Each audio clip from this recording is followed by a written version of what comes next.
Yeah, excited to be home this week. Third game in a row, right? Yeah, third game at home. So just happy to be here, and obviously you get up for your rival game. So hopefully can get everybody ready and to play this weekend. So excited. The Stanford game, you had mentioned that you weren't really considering having open tryouts. Today, obviously, we saw the posting about the open tryouts. So what changed your decision? Well, it changed my decision because we went into the last game with 7.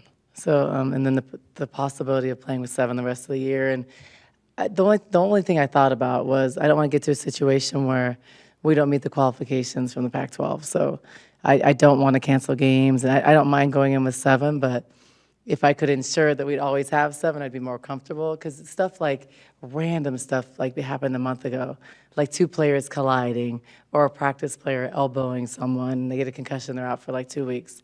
Just random stuff like that. So there are some players here that there's 2 kids actually. One was Jada's teammate that she played 4 years of high school and then isn't playing now. So we know that she knows her, she's good. So that's someone we'll think about. And then Skylar also has a teammate she played with in high school and just came here academically. So those are people that I would probably consider. I don't know if I would take all kinds of random people, but if they're okay and they can add, and like Erin would have been really good for us, and she got hurt. So just someone like that. I tried to recruit some volleyball players, but I wasn't too successful. I tried. Were you at my radio? No, you weren't at the radio show, but I tried. I was like, she's there, she's interested, but she doesn't know that yet. But she played 4 years, so I'm trying. I just want to get someone that can add to the culture and to our depth. What does that look like in terms of like adding in what ways? A good person, like Erin added. She was only here for like a week and got hurt, but she's a great kid. She's high academics. She's high motor. She's a good athlete. So I'm going to invest in her. And she really likes basketball. And I don't care if she still does track because it doesn't really interfere a lot. And I think she adds to what we have. So you just want to have like good people that are going to like, you don't want to bump on the log, even if they're decent, because it's just super quiet. You want someone that adds something positive, or else it's better not to have it. So. Are we seeing a culture shift in women's college basketball where this is going to be more the norm? I mean, historically, walk-ons haven't been a huge thing because of opportunities and the desire for that, but the game is evolving and changing so much that this feels like it might be necessary for teams to look at around the country. Maybe. Yeah, you know what you're noticing this year versus like 5 years ago? That really small rosters. I think because of all the turnover, and like think about us, you don't want to go sign 10 kids in the portal. Like that's just a lot, and it's like having 8 new people this year is really hard. So if you had like 8 to 10, I think it's really hard to sustain that. Now the men are used to doing that because of the pros. Like women's basketball is not used to that. So I see a shift in rosters because someone like Stanford, they would have like 20, they would have like 19, 20 people. So you're seeing those shorter benches. You're seeing a lot of teams throughout the country with multiple injuries. So I don't know if that's just playing more, but I've seen more injuries even in the Pac-12 than we have in probably, I don't know, you've been around the league a long time. I mean, probably the last 10 years. In my 8 years, we've never seen so many injuries, like major injuries with like teams having like 4 people out. That's a lot. So I think that if you think of it from a coach's standpoint, we never want to have 15. Well, I didn't want to before because I was like, oh, 15 is too much because you have like 10 miserable people, 5 happy because they're starting, and the other like 3 mad because they're not starting or not playing enough, and then the other ones that don't play, you can't play 15 people. It's like a nightmare. And then everybody says, oh, you add people that know their role, but everybody wants to play. That's the reality. So I think for me, the magic number would be like 12, but this year I started with 12. So yeah, I think that you probably want to have like 12 to 14, with maybe 2 being the last 2 walk-ons. And then they kind of are here, maybe know they won't have a chance to play, but bring stuff to practice every day. Because like here at Arizona, we don't have priority registration for practice players.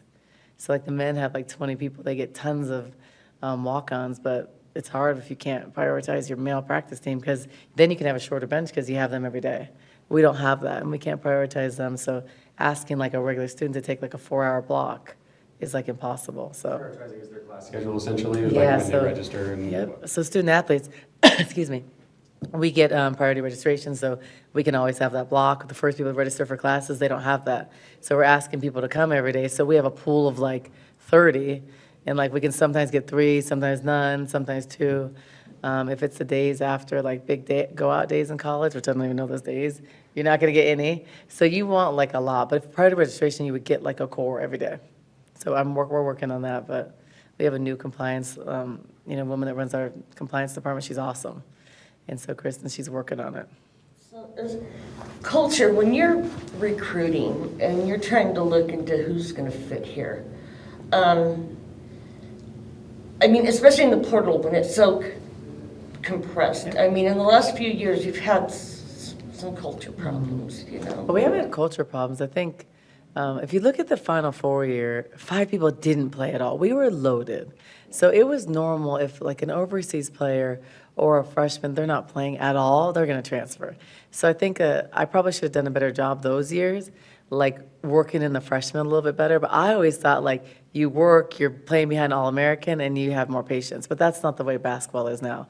So I think that in last year, me making a decision to part ways with a couple people, which you obviously don't say publicly, you just see transfers. And then the shift, it was perfect. Because of culture, I wanted some people out of the program. The year before as well, you had said, you Yeah. had told us that too, that it was your decision. But I'm talking about how you get to that point where you don't have to part ways. I mean, how difficult is that? It's hard. It's hard because of the short window in recruiting. Like if we're gonna go, we're probably gonna get 4 players out of the portal. If you have so the years before I had a previously relationship, so Bendu, I recruited her since 8th grade. She went to Indiana, then came here. Other people we knew were like an AAU coach's mom, her daughter. Like it was different things. I think now because there's so many more transfers, you are like Coy. I only knew her for a month. Paris recruited her for a month and a half. So I think that's the difference, and that's the challenge. So you have to try to do research, but are you going to have, know everybody or not right now if you're getting a couple transfers? So the objective is to keep your core and go light into the portal after that. So, but you have to sustain your core. So this year, we're not as good, but our freshmen, I started 3 freshmen last game. I'll start 3 freshmen on Sunday. So they're playing a lot, so they're happier. We're not winning as much, but they know we're building, so they're going to be here, I'm sure. And possibly not. You never know. Nowadays with kids, you don't know. Someone may offer them more money. They may go. I can't guarantee that. But the probability is much higher because they're playing and they're starting. Now, but then we're not as good. So I told you guys at the end of the season I was going to make that decision to be younger and not as good. I've been saying that. Because I passed up on a lot of portal kids because I didn't want to do this every year. That's just not what I really want. I don't want. Now, some other programs, their philosophy is get 2 freshmen, get a freshman, and get 4 transfers. I didn't really want that, but I don't know if that's just the new future. And that's just might be the reality. So the risks are you're not knowing the player. The other risks are for 5th years that they're really focused and they're really their focus is narrowed and they want to go pro. So then it's that's what they really want. So stats and all that stuff are important. So it just depends on which way. Now, ideally for me, it would be keep the core. Ideally for me, Jada, who I love to coach, Skylar, Bray, I love coaching, Montea, is that core. And then you add in some experience pieces to replace Ms. Mary, to replace the Helena. But you don't get players to replace your young kids. And it's hard because you're also paid to win. So as a coach, you have to make the decisions you can't go through 5 years of this record and stuff. I know that. It's a business. I get it. So that's the challenge, and that's hard. So that's, yeah. You mentioned likely starting 3 freshmen again Not Sunday. likely, I will. You mentioned 7. That brings the question, where does Kaylin Gilbert stand at this point? And since Sunday, you mentioned just she was unavailable. Is that changed? Is it evolving? Well, right now she's not 100% available. It depends on this week because the protocol is you have to go through a certain amount of contact and full practices. So she's easing back into practice. So she could be available. I just don't know. It's kind of a day-to-day thing, and we've had 2 days off this week because it was a bye week. So as of now, I'm starting the same starters as the last game. And as of now, we'd be going into 7. Now she's available to be 8, but 7 or 8, it's still pretty thin, unfortunately. How has the bye week been, other than that part, in terms of just a little bit of reprieve after a pretty tough January across the board? Yeah, it was good. I think it was much needed. I think good timing the week that we had Kaylin was out too. And so trying to bring her back, have more time to do that. I think good for our bodies. It's been very light, which it has to be.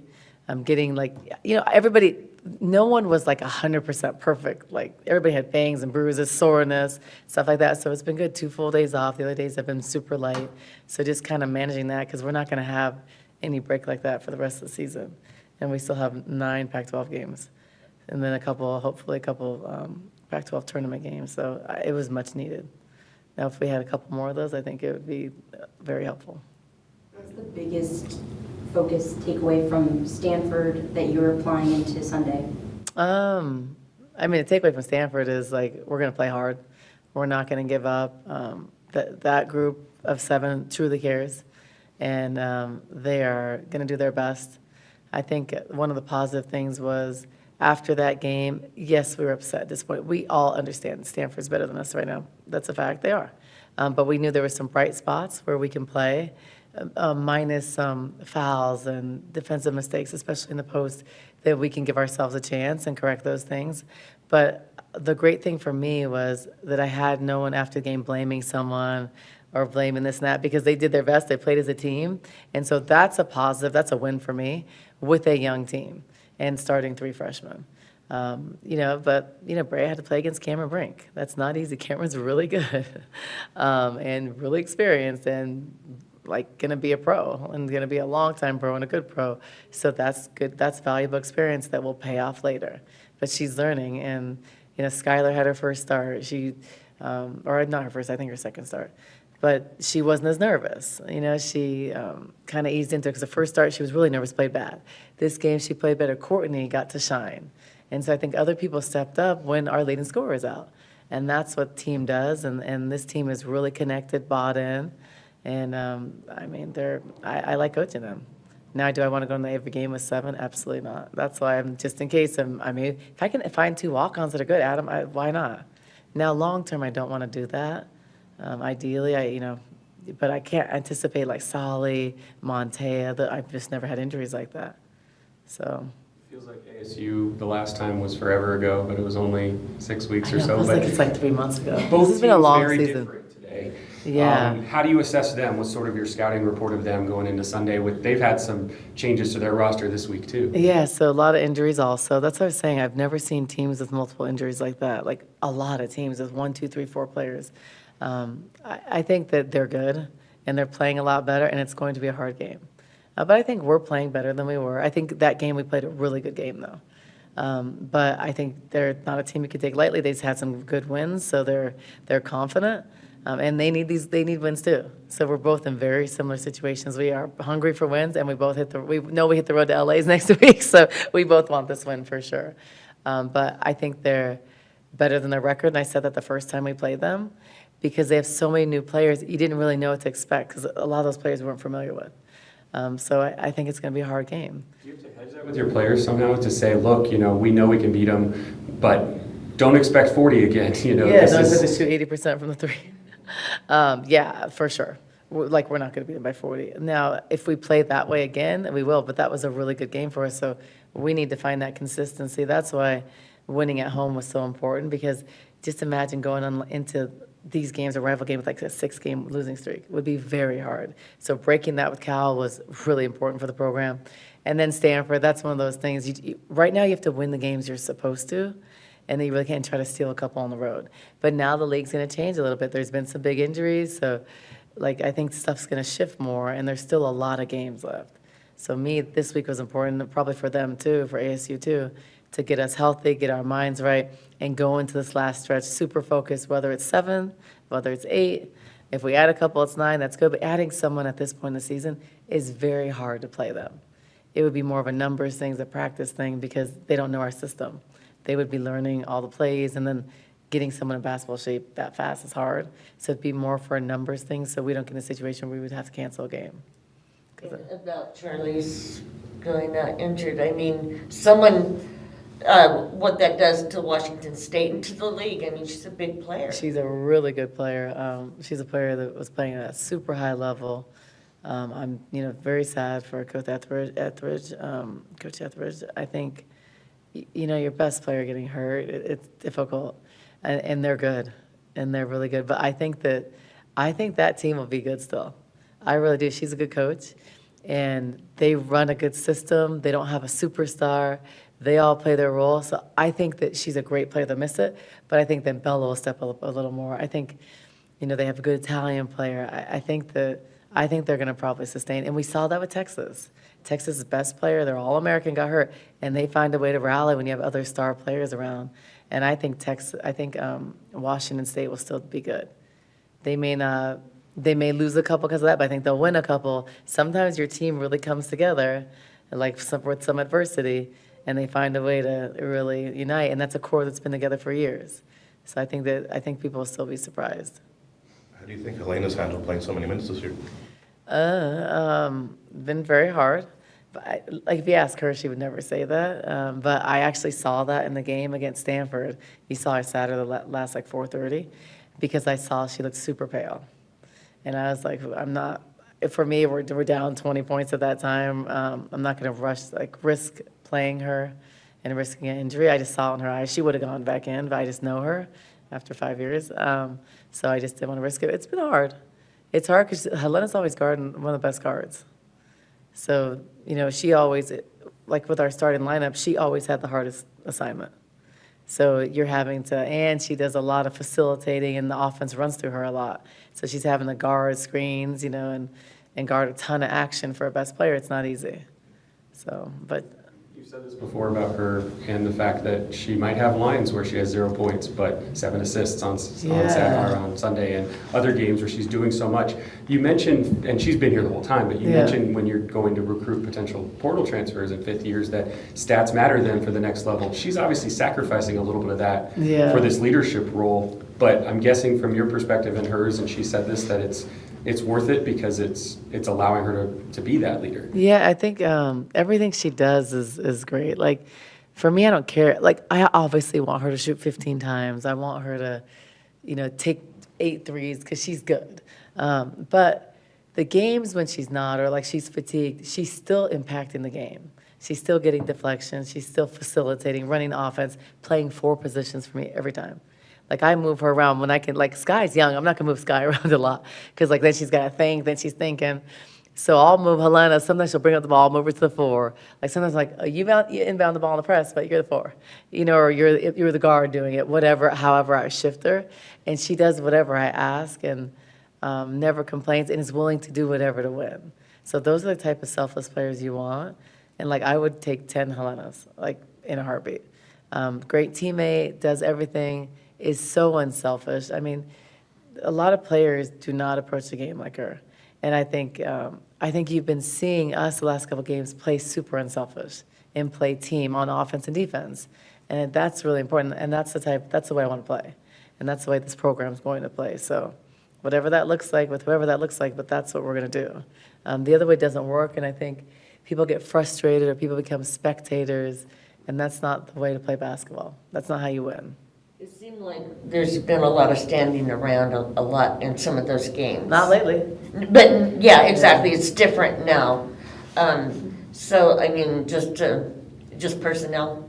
Yeah, personnel, and I think understanding it. Helena's experience, so she's not going to force shots. I think it's also the flow. It's how you're feeling. It's the understanding to.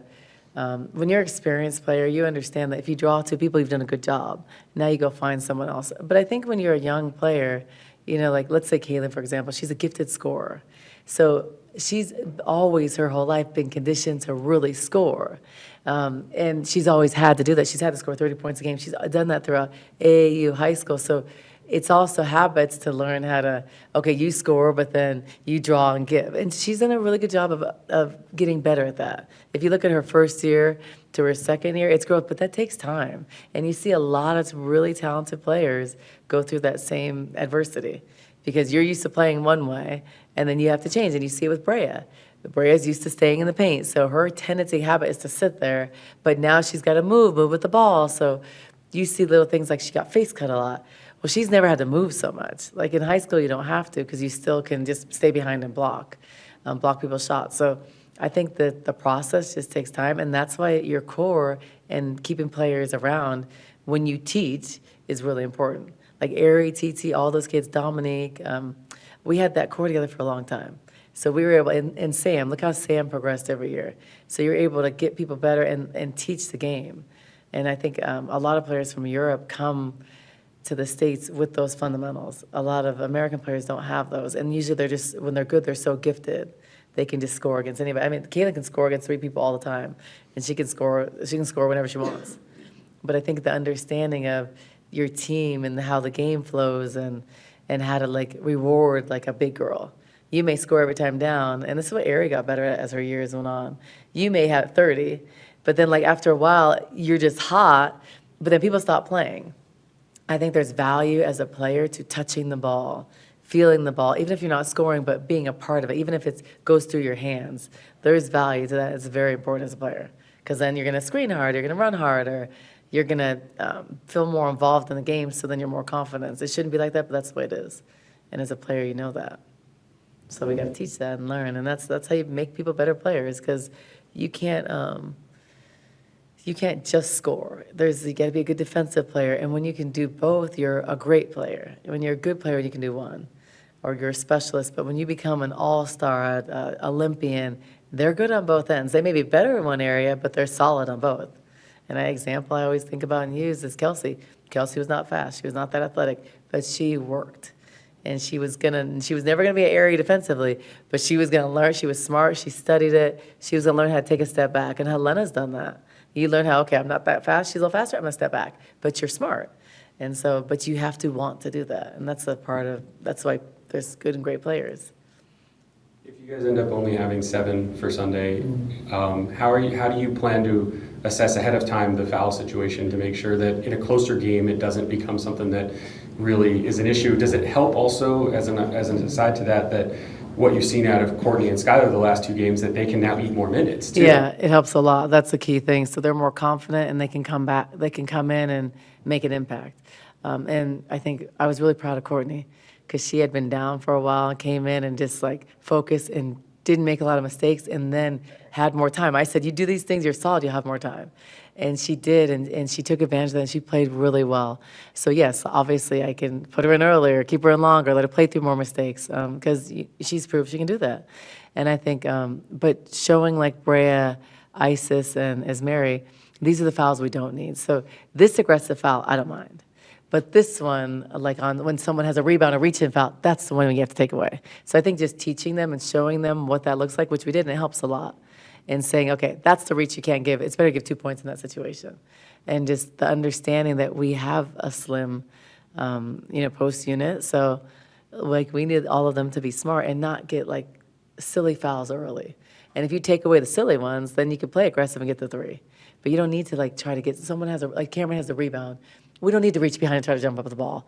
Like, she has it already. It's not a loose ball. Leave it. Now, the loose ball one where you're diving, you could live with that. Or the one where she tried to take a charge, remember? She tried to take a charge under the basket. That's a good basketball play. I'm okay with that. But you're not in foul trouble, because the result is we have good players sit. And when, like, Isis and Esmeri, they're more experienced in the post. To play against a Brink or play against a Peely or All-American, and Brea is learning. So she's going to make more mistakes as a freshman, so the upperclassmen have to be a little bit smarter. So, like, their game and their minutes are impacted, because they have to play a lot of minutes, those 3. Or else we're putting a guard, or else we're putting someone like Helena on Brink, and that's not going to be pretty. She'll have like 45 and 47, so that's not what I want. So just being smarter. It's funny, because I think we started the season, think about it, we started the season with like 6 posts. I mean, that's what's crazy. I thought for a while, I was like, oh, we have too many, because you usually play like 4. And then Solly is a 4 for us. Montea is a 4. Like, Montea could be a 4-3. They could both be 4-3s, but they're more 4s. And then, like, look, we would have had 5 or 6. That's what's crazy. Well, your style of play lends it to that, to get the ball down low, which makes sense with that. I know. And we can play, like, with our style, we can play 10 players. Like, every coach wants to play. You think of when people win championships, you play 7. Like, you go with your the bulk of the minutes. But the way we play and how we press and stuff, we could play 10. And we just don't have the luxury. When you were getting all of the players in from the portal, I wondered why all the posts. Was that just what you thought would help, or? Well, because Montea was here, so she's someone that we were developing into a 3. So no, and then solid could be like a 3-4. So two tweeners is perfect because then they could fill both needs. So that was pretty much it, and that would have made 5. But two of them could be 3s. I remember like Esmeri and Solly could play together. Esmeri and Montea, but then they're not going to be a 5. So I was covered because 2 swings and then 3 bigs. And then two of them 5. But then Maya, so ideally in the perfect situation, it would have been Isis and Bray at the 5, because they're both 5s. They don't play 4. Isis is this year, but she usually doesn't. And then Esmeri and Maya at the 4. And then you have 2 tweeners. It would push them to the 3. Like, because remember, I haven't pushed Esmeri to a 3 for a while, but she wasn't as good at the 3. But that would have been perfect. That's a 4-player rotation. Bray is the freshman learning. And then, Maya was probably learning behind as Mary, and then could fill that role, become more of a, because Maya's pretty much a 5 also, but I was transitioning to a 4. So then I thought that was a pretty good plan. And then Montea Sali could be 3s. That sometimes if we want to press or something, they could move to the 4. So that was the plan. It looked pretty good. And then all this happened. But Sali, I think, for Solly being out, like to work on her shot and work on just getting healthy again. She's actually starting to form shoot right now because it's her left arm, not her right. So I think it's going to improve her shot a lot. Montea, this injury and her being out, she's improved on her ball handling and shooting a lot. So I think that's a positive thing. And I look back to how much Ari improved on her shot the year she was out. So that's the positive side. The negative side is not having them right now. Because, they both could help us a lot. Montea would have probably been a starter. So, let's get Montea healthy and keep her healthy. No? Okay, cool. Thanks, you guys. Thank you so much.